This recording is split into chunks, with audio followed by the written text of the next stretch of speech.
2641 marathon लड़ाई। युद्ध के गियर घूम रहे थे। शाश्वत शहर के उत्तरी क्षेत्र में डचमैन और उसकी प्रेत सेना भ्रष्ट अमरों के खिलाफ एक भयंकर लड़ाई में लगे हुए थे और धीरे धीरे महल की ओर बढ़ रहे थे। शहर के सुदूर दक्षिणी भाग में छाया सेना ने अपना पैर जमा लिया था और अब आगे बढ़ने की तैयारी कर रही थी। सुदूर पूर्व में विशाल घंटाघर खामोश सड़कों पर नजर रखता था। पश्चिम में लाइट हाउस शानदार चांदी की रोशनी से चमकता था। सनी को अचानक एक अजीब सी बेचैनी महसूस हुई और उसने अपने चश्मे को उत्तर की ओर बढ़ने का आदेश दिया। ये बिल्कुल भी जले हुए जंगल जैसा नहीं है। जले हुए जंगल के बाहरी इलाके को जीतने का उसका अभियान धीमा रहा था। भीषण झड़पों के बाद तेजी से पीछे हटना पड़ा और लंबे समय तक अपेक्षाकृत शांति रही। सनी बचे हुए साए हटा देता और अकेले ही पीछा कर रहे काले कनखजूरों से बच निकलता, अपनी बढ़ती हुई सेना के फिर से संगठित होने और एक और युद्ध शुरू करने का इंतजार करता। ये बिल्ली और चूहे का भयानक खेल जैसा था। अनंतनगर के लिए लड़ाई अलग होने वाली थी। जल्द ही छाया सेना एक बार फिर गिरे हुए अमरों से भिड़ने वाली थी और एक बार ऐसा हुआ तो युद्ध की भयावह हिंसा से कोई विराम और कोई राहत नहीं मिलेगी जब तक कि यह सब खत्म न हो जाए। किसी न किसी तरह वह मैराथन लड़ाई कहीं अधिक रणनीतिक होने वाली थी और इसमें कहीं अधिक गतिशील भाग भी शामिल थे। इसलिए उन्हें अकल्पनीय मानसिक तनाव से गुजरना पड़ा और वास्तव में माइंड वीव को परीक्षण के दौर से गुजरना पड़ा तथा इसकी सीमाओं का पता लगाना पड़ा। हालांकि सनी को कोई चिंता या आशंका नहीं थी। वह न तो बहुत ज्यादा उत्साहित था और न ही बेचैन, बल्कि वह शांत और संयमित था, पूरी तरह से केंद्रित और दृढ़ निश्चयी। आखिरकार इतने वर्षों के बाद युद्ध उनके लिए कोई नई बात नहीं थी। समय समाप्त हो रहा है। इस समय उसके 5 अवतार अलग हो गए थे और छाया सेना भी अलग हो गई थी। घात से जुड़े एक द्वीप की सीमा पर 3 द्वीप थे, इसलिए उसका एक अवतार जेट के साथ नाइट गार्डन की ओर वापस लौट रहा था। वे अनंत शहर के किनारों के साथ साथ नौकायन करते हुए सीधे लाइट हाउस पर उतरने वाले थे। दूसरा अवतार डार्क कैसल के ऊपर कठपुतली संचालक को बढ़ा रहा था और शेष 3 शैडो लीजन की विभिन्न टुकड़ियों के साथ थे, जिनमें से प्रत्येक द्वीप के पुलों में से एक की ओर बढ़ रहा था। पहली टुकड़ी का नेतृत्व सेंट कर रहा था, जिसका साथ फींड दे रहा था। तीसरी टुकड़ी का नेतृत्व स्लेयर कर रही थी और सरपेंट भी उसका साथ दे रहा था। दूसरी टुकड़ी थोड़ी खास थी क्योंकि वह सबसे छोटी थी और उसका नेतृत्व सीधे सनी और पपेटिया मौत कर रहे थे। ये दिलचस्प होने जा रहा है। सनी की चेतना उसकी सेना के अनगिनत रंगों के बीच विभाजित हो गई, जो 3 आगे बढ़ती सेनाओं में फैली हुई थी, जिसमें कठपुतली पूरी सेना का केंद्र बिंदु था। शाश्वत शहर के ऊपर आकाश में काले रेशम की अमूर्त लड़ियां फैली हुई थीं, जो केवल सनी को ही दिखाई दे रही थीं। संत सेना सबसे पहले द्वीप के किनारे पहुंची। वहां अलंकृत इमारतें पीछे हट गईं और एक विशाल शून्य खुल गया। नीचे प्रचंड धाराएं शहर की बेसल नींव से टकरा रही थीं और भयंकर गति से झाग छोड़ रही थीं। एक चौड़ा पुल जो आधा दर्जन किलोमीटर तक फैला हुआ था, दोनों द्वीपों को अलग करता था और दूसरी ओर गिरे हुए अमर लोग पहले से ही इमारतों के बीच घूम रहे थे। सनी ने विशाल खाई और उसके तल में उबलते काले पानी को देखा और सोचा कि क्या ये शाश्वत शहर हमेशा से द्वीपों में बंटा हुआ था या फिर काले आसमान से समुद्र की तलहटी में गिरते समय बिखर गया होगा। बहरहाल नीचे गिरना एक बुरा विचार लग रहा था। बात यह नहीं थी कि अनंतनगर में मौजूद क्षमता वाले जीव गिरने पर बुरी तरह क्षतिग्रस्त हो जाएंगे या उनके पास वापस ऊपर चढ़ने का कोई रास्ता नहीं होगा, बल्कि बात यह थी कि ऊंचाई का अंतर उनके दुश्मनों को घातक बढ़त देगा। इससे भी बढ़कर उसे पानी में हलचल का हल्का सा आभास हो रहा था। शाश्वत नगरी की तलहटी में जरूर कोई न कोई घृणित प्राणी निवास करते होंगे और देखने में तो वे भ्रष्ट अमर प्राणियों से भिन्न थे। कम से कम वे सुंदर युवक द्वीपों के किनारों से तो सावधान लग रहे थे, जिससे वह खुद अंधेरे पानी में गोता लगाने से हिचकिचा रहा था। कितना अजीब है। इन अमर राक्षसों को किससे डर हो सकता है? सनी को उम्मीद थी कि उसे कभी पता नहीं चलेगा। किसी भी स्थिति में उस समय इसका कोई महत्व नहीं था। पुल का आकार ही युद्ध की प्रकृति तय करता था। चूंकि यह धनुषाकार था, इसलिए इसके शिखर पर नियंत्रण रखने वाले पक्ष को थोड़ा फायदा होता था। वह ऊंची स्थिति से दुश्मन का सामना करता, जबकि दुश्मन को ऊपर की ओर ढलान पर लड़ना पड़ता। इसलिए सेंट और उसके सैनिकों को जल्द से जल्द शिखर पर कब्जा करना था। ये कार्य आसानी से पूरा किया जा सकता है। जैसे ही पहला अमर पुल पार करने लगा, फियन की विशाल आकृति परछाइयों में गोता लगाने लगी। आमतौर पर शैडो सटेप का इस्तेमाल करना एक आसान काम था, बस परछाइयों में घुसकर बाहर निकलना होता था। हालांकि फियन के विशाल आकार के कारण उसके विशाल शरीर को परछाइयों की गोद में डुबाने में भी थोड़ा समय लगा। हालांकि वह अमर प्राणियों के सामने पुल की चोटी पर छाया से उठ खड़ा हुआ। काले पड़ चुके स्टील के उस नारकीय विशालकाय प्राणी ने आग की लपटों के साथ उनका सामना किया, उनके भयानक शरीरों को भस्म कर दिया। जब तक वे होश में आते, तब तक सेंस और उसकी छायाएं उसे पकड़ चुकी थीं, एक व्यवस्थित क्रम बनाकर स्थिर गति से आगे बढ़ रही थीं।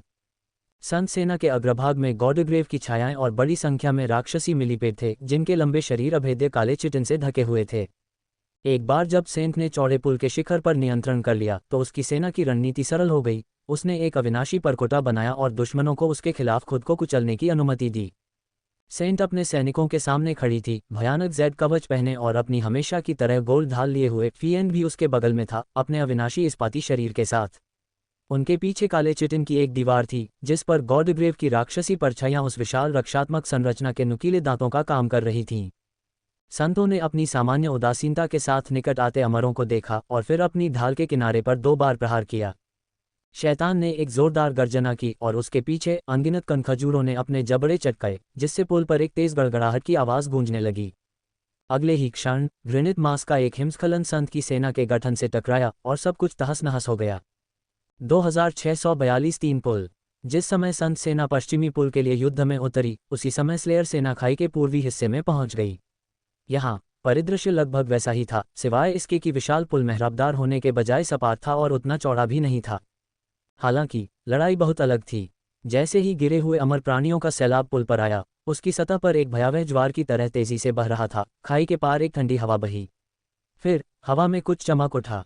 यह एक हिमकण था, पहले एक, फिर एक और फिर अनगिनत।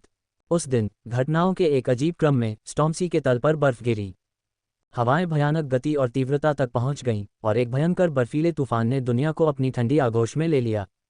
तापमान गिर गया और बर्फ की दूधिया सफ़ेद चादर ने सब कुछ ढक लिया। बर्फीला तूफान, जाहिर है, शीतकालीन राक्षस की छाया से ही आया था। कुछ कमज़ोर लेकिन तूफानी हवाओं और जानलेवा ठंड से बेपरवाह गिरे हुए अमर आगे बढ़ते रहे। उनमें से एक पुल के बीचों बीच पहुंच ही गया था कि अचानक ऊपर से एक काला तीर आकर गिरा और उसे पत्थर से जकड़ दिया। राक्षस छूटने के लिए छटपटाया, इस प्रक्रिया में उसका भयानक शरीर फट गया। कुछ ही देर बाद बर्फ से एक और तीर बिना आवाज़ किए निकला और उसके शरीर को 2 टुकड़ों में काट दिया। और फिर जैसे ही दूसरे गिरे हुए अमर प्राणी उस लहूलुहान शरीर के पास पहुंचे, बर्फ से अचानक विशाल आकृतियां उन पर टूट पड़ीं। ये छाया भेड़िए थे जो अपने विशाल मुंह से उन घृणित प्राणियों को चीर रहे थे। हवा के शोर में डूबकर एक धीमी सरसराहट उनके पीछे पीछे आए। जल्द ही ऑब्सीडियन ततैयाओं की आकृतियां विशालकाय भेड़ियों के बीच से निकलकर नरसंहार में शामिल हो गईं। और फिर आखिरकार बर्फ की चादर में अंगारों के भयानक सुंदर नमूने प्रज्वलित होकर हवा में ऊंचे उठ गए। उन्होंने अंगारों की रानी के आगमन की घोषणा की। कातिल अपने विशाल सिर पर खड़ी थी, पहले से ही एक और तीर चला रही थी और काले कनखजूरों का एक विशाल ज्वार उसके पास से बहकर लड़ाई में शामिल होने के लिए निकल पड़ा। उनमें एक और कनखजूरा रानी भी थी जो मानो चमकदार गोमेद से गढ़ी गई हो। ये सर्प ही थी जिसने उस क्षण ये रूप धारण किया था। पुल की काली सतह तेजी से बर्फ से ढक गई और बर्फ तेजी से उन विभत्स अमर प्राणियों के खून से लाल हो गई। लेकिन वह सब नहीं था। बर्फीले तूफान में अदृश्य पुल के दोनों ओर छाया की 2 धाराएं फैली हुई थीं, जो उसकी पूरी लंबाई में फैली हुई थीं। जल्द ही वे चमकदार ऑब्सीडियन में बदल गईं और अपने आप पुल बन गईं। उनकी चिकनी सतह तुरंत असंख्य सहस्त्राब्दियों के खंडित कवचों से छिप गई, जो गिरे हुए अमर प्राणियों पर पार्श्वों से हमला करने के लिए आगे बढ़ रहे थे। सेंट ने पश्चिम में शैडो लीजन की सेनाओं की कमान संभाली, जबकि स्लेयर ने पूर्व में उनकी कमान संभाली। इससे केवल मध्य पुल ही बचा। वहां जो दृश्य घटित हुआ वह भी कम आश्चर्यजनक नहीं था, यद्यपि अधिक विचित्र था। वहां पुल के सामने अलंकृत इमारतें ढह गईं, जिससे धूल का एक विशाल बादल उठ गया और उस धूल में एक अजीब विशाल आकृति प्रकट हुई जो धीरे धीरे खाई की ओर बढ़ रही थी। जल्द ही वह विशालकाय आकृति पुल पर पहुंच गई और उसने स्वयं को प्रकट किया। एक विशाल भव्य अंधेरा महल। महल मलबे के ऊपर 8 ऊंचे खंडित पैरों पर टिका हुआ था, मानो किसी विशालकाय मकड़ी का सा। एक विशालकाय पतंगा उसके सबसे ऊंचे बुर्ज पर बैठा था और उससे पूर्व और पश्चिम की ओर काले रेशम के अनगिनत रेशे फैले हुए थे, जो शाश्वत नगरी के आकाश को किसी अलौकिक मकड़ी के जाले की तरह फैला रहे थे। वह निश्चित रूप से अद्भुत मिमिक था। मिमिक और कठपुतली दोनों को वर्तमान में सनी के एक अवतार द्वारा संवर्धित किया गया था, और छाया सेना की हर छाया जो दूर से हमला करने में सक्षम थी, वर्तमान में महल की दीवारों पर तैनात थी। डेरॉन और मानव संतों की छायाएं भी वहां मौजूद थीं, जबकि गोलियत, सत्य का अपवित्र साधक, और जैड रानी के अवशेष उसे अनुरक्षण कर रहे थे। डार्क कैसल ने विशाल पुल पर कदम रखा, जिससे उसकी पूरी चौड़ाई तुरंत अवरुद्ध हो गई, और आगे बढ़ना जारी रखा। जल्द ही इसकी दीवारों के रक्षकों ने हमलावर अमर प्राणियों पर दूर से हमलों की एक विनाशकारी बौछार शुरू कर दी, जिससे वे फिसलते हुए मांस के टुकड़ों में बदल गए। एक ही समय में 3 लड़ाइयां चल रही थीं और तीनों पुलों पर छाया सेना की सेनाएं धीरे धीरे आगे बढ़ रही थीं। उसी समय एक चौथी लड़ाई भी हो रही थी जो छिपी हुई थी। डार्क कैसल के सिंहासन कक्ष में ऑब्सीडियन सिंहासन के नीचे एक गहरी छाया छाई हुई थी। ये दुष्स्वप्न था जो अपने निराकार रूप में लौट आया था। उस समय उसके स्वप्न शाप से संक्रमित पतित अमर प्राणी दुष्स्वप्नों के चक्रव्यूह में फंसे हुए थे, एक के बाद एक उन्हें चकनाचूर कर रहे थे। साथ ही दुष्स्वप्न द्वारा उनमें बोए गए बीज भी बढ़ रहे थे और नए भयानक सपनों को जन्म दे रहे थे। अंधकार में घोड़े को न केवल अपने शिकार को भूल भुलैया के भीतर ही सीमित रखना था और स्वप्न अभिशाप को उन अमर प्राणियों तक फैलाना था जो अभी भी जाग रहे थे, बल्कि प्रत्येक नए दुष्स्वप्न से युद्ध करना और उसे वश में करना था, और ऐसा उसे अपने पूर्ववर्ती अनुचरों के नष्ट होने से भी अधिक तेजी से करना था। उस भयानक युद्ध की भयावहता वास्तविकता से किसी भी तरह कम नहीं थी, बल्कि शायद उससे भी ज्यादा भयानक थी। उद्धरण चिन्ह ... देवताओं। सनी और जेट तब तक घाट पर पहुंच ही चुके थे। उसकी दीवारों पर खड़े होकर उन्होंने पीछे मुड़कर देखा, अनंत शहर का खूबसूरत नज़ारा। जेट ने गहरी सांस ली। जहां वे खड़े थे वहां से तीनों युद्धों का विवरण देख पाना कठिन था, लेकिन जो थोड़ा बहुत वे देख पा रहे थे वह भी अकल्पनीय था। वह कुछ क्षण चुप रही, फिर आह भरी, मुझे ऐसा क्यों लग रहा है कि मैं सारा मजा खो रहा हूं। अपनी बातें सुनकर जेट ने अपना सिर हिलाया। धिक्कार है, हम एक दूसरे को इतने लंबे समय से नहीं जानते, लेकिन मुझे अभी से ऐसा लग रहा है जैसे मैंने तुम्हारे साथ बहुत अधिक समय बिता लिया है। सनी मुस्कुराया। उसने उत्तर देने के लिए अपना मुंह खोला, लेकिन उसी समय दूर से आई एक गड़गड़ाहट ने उन दोनों का ध्यान भंग कर दिया। पूर्व की ओर देखते हुए उन्होंने कुछ आश्चर्यजनक देखा। वहां दूर घंटाघर का विशाल आकार लह रहा था। विशाल संरचना टूटकर अपने आप में सिमट रही थी, पत्थरों के विशाल टुकड़े धूल और मलबे के बादलों में गिर रहे थे। इस विनाश का पैमाना सचमुच भयावह था। सनी ने भौहें चढ़ाईं। उसकी अपनी सेनाएं अनंत शहर के पश्चिमी छोर के पास कहीं भी नहीं थीं, और डचमैन उत्तर में बहुत दूर था।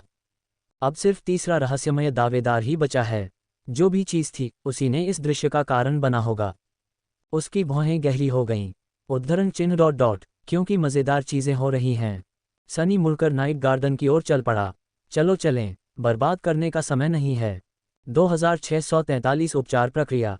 खिलते हुए घाट की सुंदरता और शांति द्वीप के दूसरी ओर हो रहे युद्ध के भीषण नरसंहार से बिल्कुल विपरीत थी, खासकर सनी के लिए, जिसकी चेतना दोनों के बीच बटी हुई थी। दृढ़ कदमों से दीवार के भीतरी किनारे तक चलते हुए वह कूद पड़ा, लगभग 100 मीटर नीचे गिरा और धीरे से नाइट गार्डन के धनुष पर उतरा। नेव वहां पहरा दे रहा था, दूर से आ रहे विनाशकारी युद्ध के शोर को गंभीर भाव से सुन रहा था। सनी के आने से उसकी चिंता कुछ कम हुई, और जब जेट उनके साथ शामिल हुआ तो उसका अधिकांश तनाव गायब हो गया। घाट की दीवारों पर नजर डालते हुए नेव ने धीरे से सांस छोड़ी। वहां क्या हो रहा है? सनी ने उसे एक संक्षिप्त नजर से देखा। एक मृत सेना एक अमर सेना से लड़ रही है। ये बहुत ही भयानक है। ऐसा कहकर उसने चारों ओर देखा और पूछा, एक बेहतर सवाल यह है कि यहाँ क्या हो रहा है? इस घाट पर नाइट गार्डन की मरम्मत होनी थी, वह कैसे चल रहा है? नेव एक क्षण के लिए हिचकिचाया। एथर बेहतर उत्तर दे पाएगा क्योंकि वह रूनिक हॉल में है, लेकिन संक्षेप में नाइट वॉकर सही था। नाइट गार्डन की मरम्मत वास्तव में की जा रही है, हालांकि हमें अभी तक ये निश्चित नहीं है कि इसका क्या मतलब है। सनी को पहले से ही इस बात का पूरा भरोसा था, लेकिन पुष्टि प्राप्त करना अच्छा था। जब जेट ने जिज्ञासा से उसके जहाज का अध्ययन किया तो उसने पूछा, तो आपको क्या लगता है इसमें कितना समय लगेगा? नेव ने भौहें उठाईं। शायद काफी समय, दिन, शायद हफ्ते। क्यों? सनी ने मुंह बनाया। क्योंकि हम नाइट गार्डन को एक छोटी यात्रा पर ले जाने की उम्मीद कर रहे थे। शहर में स्थिति कठिन है, इसलिए इसे हमारे पास रखना बहुत मददगार होगा। ये सचमुच एक वरदान था कि जीवित जहाज पहले से ही अनंत शहर में रहने वाले भयानक घृणित जीवों से सुरक्षित था। अगर डेरॉन और उसकी रूनिक सेना न होती तो सनी यह सोचकर कांप उठी कि डूबे हुए खंडहर के पास पहुंचने पर क्या होता। इसके पीछे एक अच्छा कारण था कि सर्प राजा ने न केवल शहर के चारों ओर एक अवरोध बनाया था, बल्कि उस शहर में आने की इच्छा रखने वाले किसी भी व्यक्ति के लिए चेतावनी भी छोड़ी थी।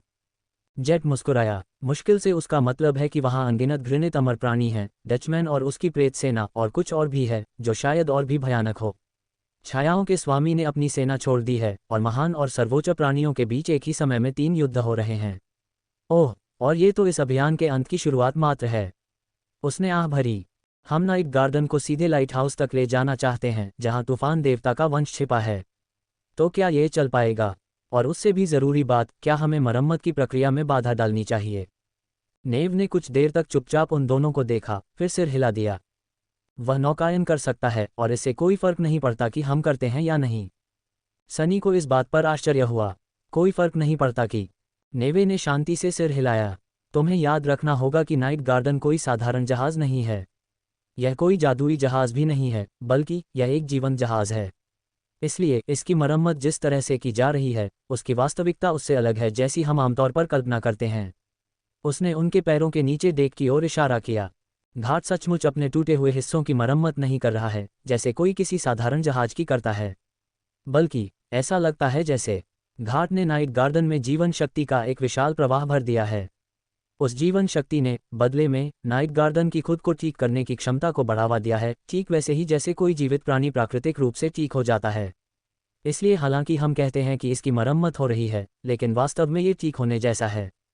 उसने कंधे उचकाए। इसलिए इससे कोई फर्क नहीं पड़ता कि हम डॉक पर रहें या नहीं। प्रक्रिया पहले ही शुरू हो चुकी है, इसलिए ये तब भी जारी रहेगी जब नाइट गार्डन घाट से बाहर चला जाएगा। सनी ने कुछ देर तक उसे देखा, फिर जेट की ओर देखा। फिर वह मुस्कुराया। यही तो मैं सुनना चाहता हूँ। यदि रात्रि उद्यान खिलते हुए घाट पर बना रहता तो उपचार की प्रक्रिया संभवतः तेजी से अपने निष्कर्ष पर पहुंच जाती, लेकिन यदि जीवित जहाज स्टॉर्मसी के भीषण अंधकार में वापस चला जाता तब भी यह अदृश्य रूप से जारी रह सकता था।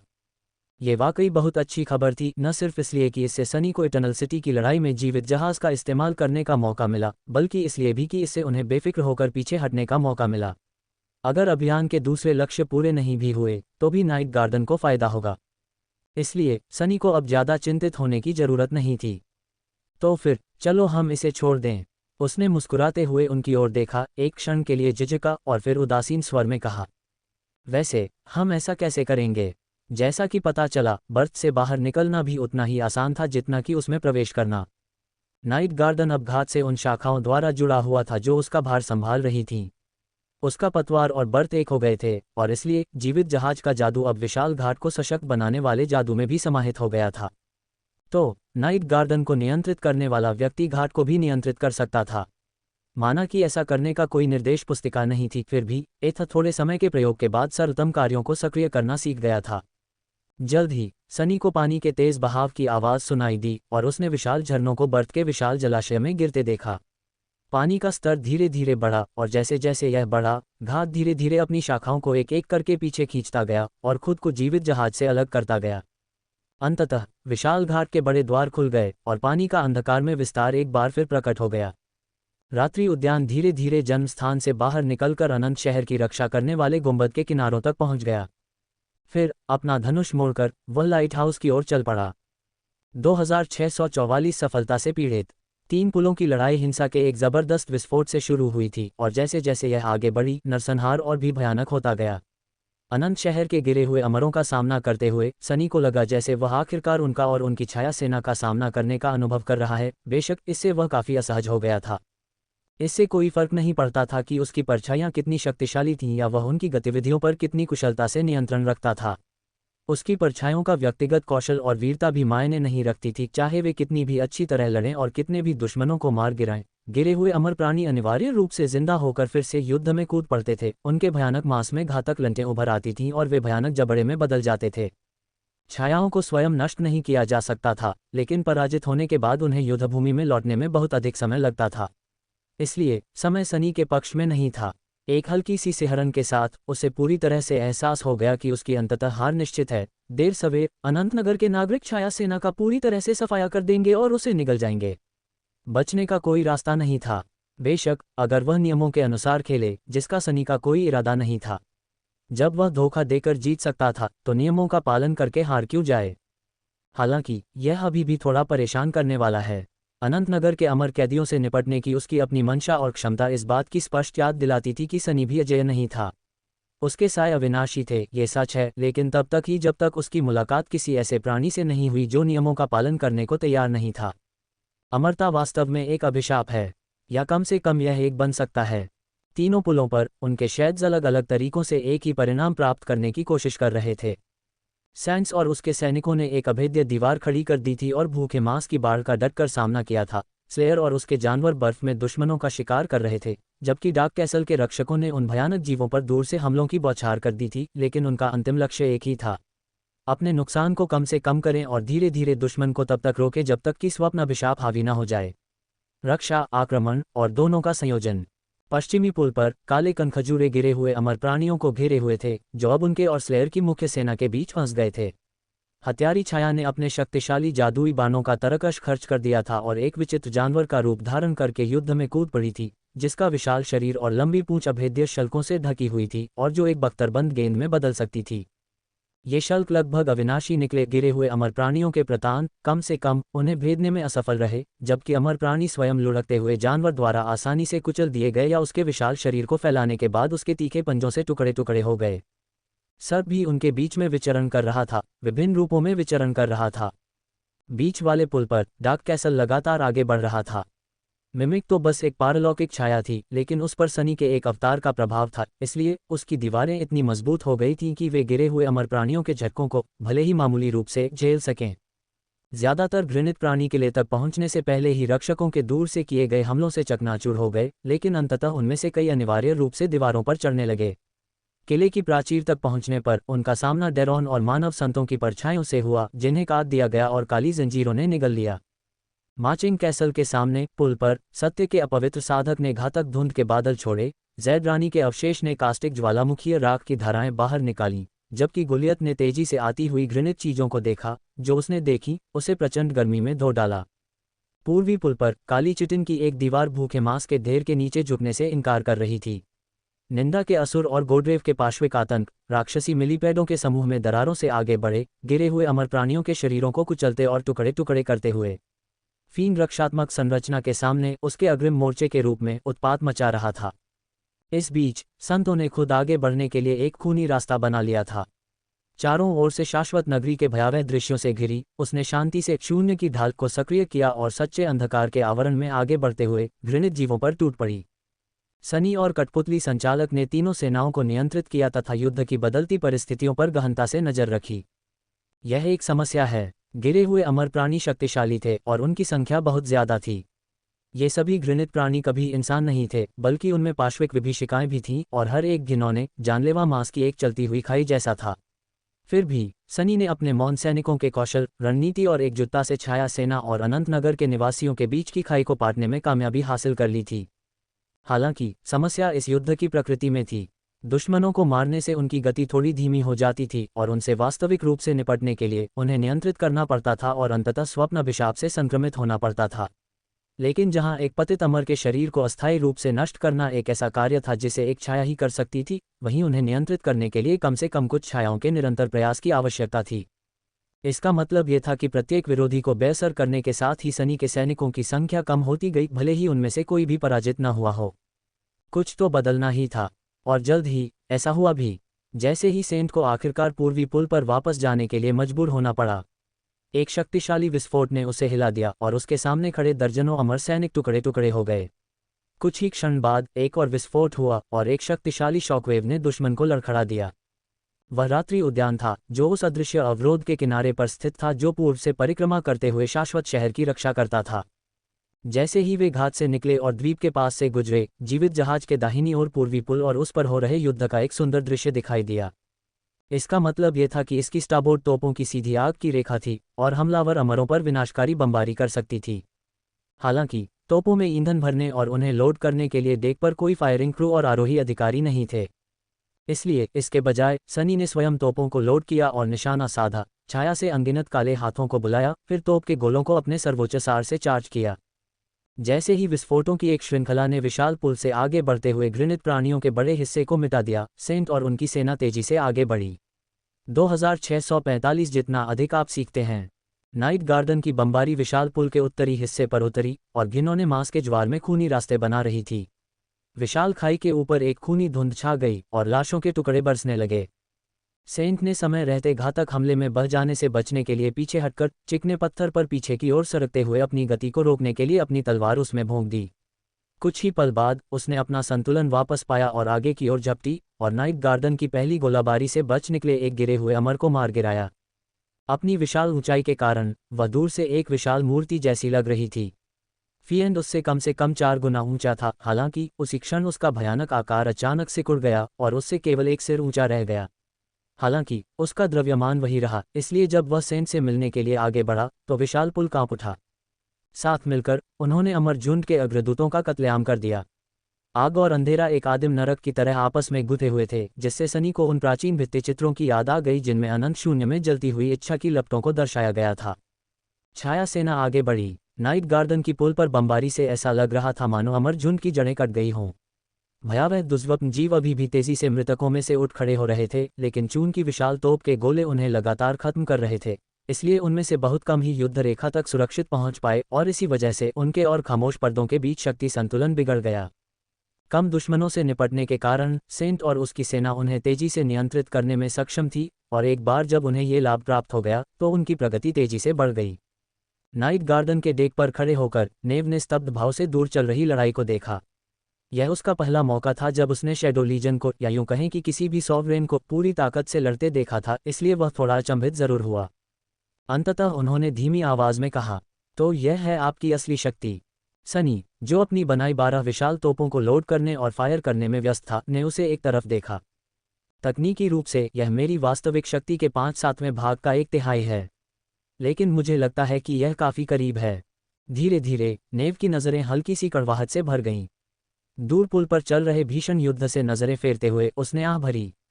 अतीत में मैं अक्सर सोचता था कि अगर नाइट हाउस एक सॉवरेन पैदा करने में कामयाब हो जाता तो चीजें कितनी अलग होती। अगर नाइट वॉकर अभी भी यहाँ होता तो क्या होता। सनी मंद मंद मुस्कुराए। मुझे लगता है कि आपने सब कुछ गलत समझा है। महान कुलों से संप्रभु पैदा नहीं होते, बल्कि इसका उल्टा होता है। संप्रभु महान कुलों को जन्म देते हैं। इसलिए एक तरह से हाउस ऑफ नाइट महान कुलों में सबसे प्रभावशाली था, क्योंकि आपने वह उपाधि किसी सर्वोच्च के समर्थन के बिना हासिल की थी। नेव ने अपना सिर हिलाया। अंत में हम फिर भी नष्ट हो गए। यदि हम नष्ट नहीं भी हुए होते तो भी हमारा गुमनामी में खो जाना तय था, क्योंकि वीरता और गीत ने सब कुछ जीत लिया था। वह कुछ देर चुप रहा, फिर सनी की ओर देखा और पूछा, देवता के समान शक्ति का प्रयोग करने पर कैसा महसूस होता है? जेट, जो पास में ही एक लकड़ी के बीम पर टिका हुआ था, मुस्कुराया। हाँ, कैसा लग रहा है? सनी ने तुरंत जवाब नहीं दिया, बल्कि अपने अनगिनत रंगों, उन परछाइयों पर ध्यान केंद्रित किया जो वह प्रकट कर रहा था और तोपें दाग रहा था।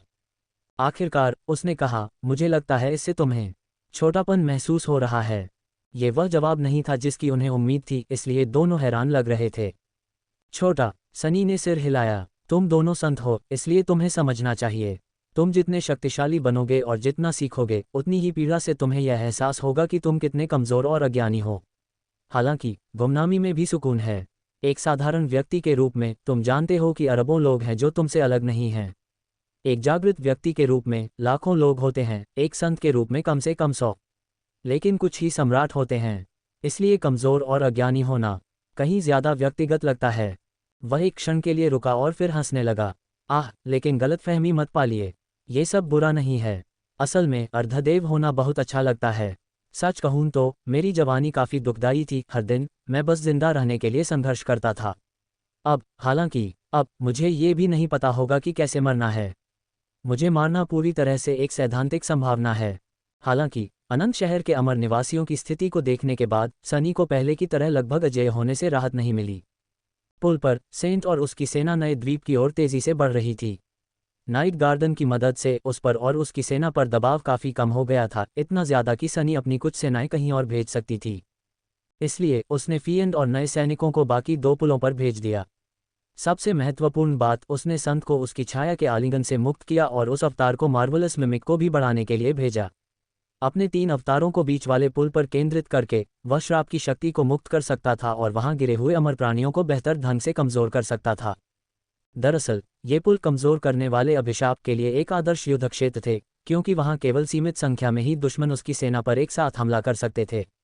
इससे उसे छायाबद्ध मंत्र की दुर्बल करने वाली जादू टोना को सबसे आगे के दुश्मनों पर केंद्रित करने में मदद मिली, जिससे इसकी प्रभावशीलता अधिकतम हो गई। पूर्वी पुल से अतिरिक्त बल आने के साथ ही बाकी 2 पुलों पर भी स्थिति बदल गई थी। पहले धीरे धीरे, फिर तेजी से युद्ध का पलड़ा सनी के पक्ष में झुकने लगा। एक बार जब उसे बढ़त मिल गई तो वह बढ़ती ही गई, और बहुत समय पहले ही तीनों लड़ाइयां अपने निष्कर्ष पर पहुंच गईं। सेंट, स्लेयर और मार्वलस मिमिक ने पुलों को पार कर लिया था और 3 द्वीपों में प्रवेश कर गए थे, तथा शैडो लीजन को उनके तटों पर ले आए थे। ... बेशक 3 पुलों के लिए लड़ाई के खत्म होने का मतलब यह नहीं था कि सारा युद्ध बंद हो गया। द्वीप भयानक, अमर घृणित चीजों से भरे हुए थे, इसलिए लड़ाई जारी रही, भले ही उसकी तीव्रता कम हो गई हो। ये बस एक नए चरण में प्रवेश कर गया था।